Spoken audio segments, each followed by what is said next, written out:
If you think about how much Sierra Leone commits to education, 22% of our budget. Right. Now, if you think about the aid, the loan, the debt that we have to pay, and with the depreciation of the leones against the dollar, and with the global economic crisis, you see that our 22% does not go as far.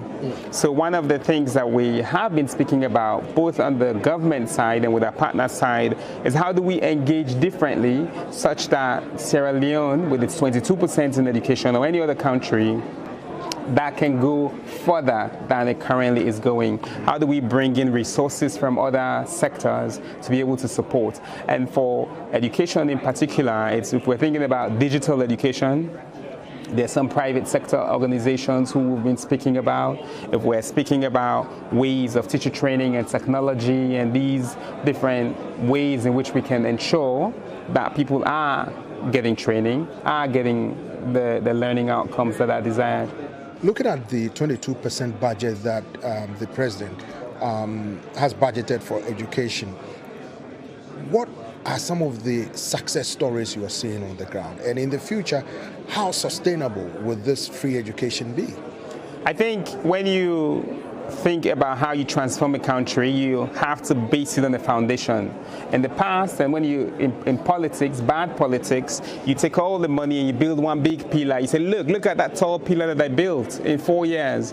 What we have done in this government is to say, we need sustainable development. That requires a solid foundation. We dig down into the hole, bring rocks, and put solid multiple core pillars. And so you may not see it go as high, but what we are building is so structured that it doesn't matter, we can only go up. Different people can focus on different sides of the wall because the foundation is solid.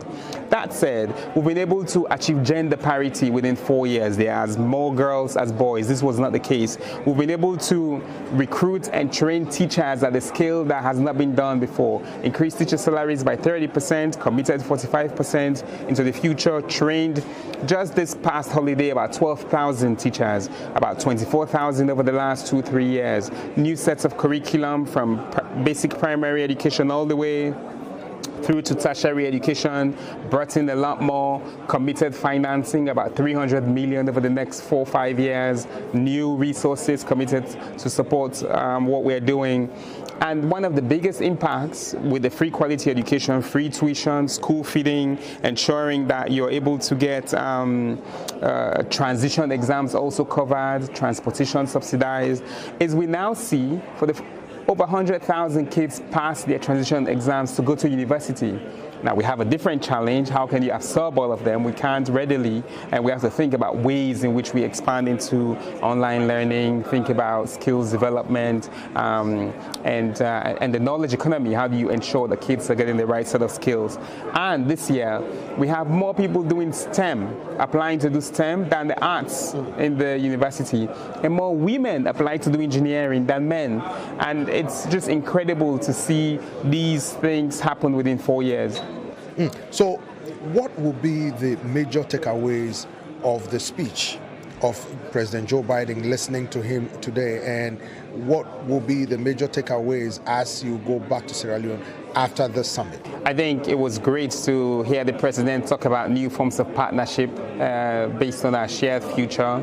It was great that the president also spoke about MCC, and Sierra Leone had a meeting with the head of MCC who said how Sierra Leone is one of their most important partners. We are eligible for Compact and we're far into developing it, focused on energy.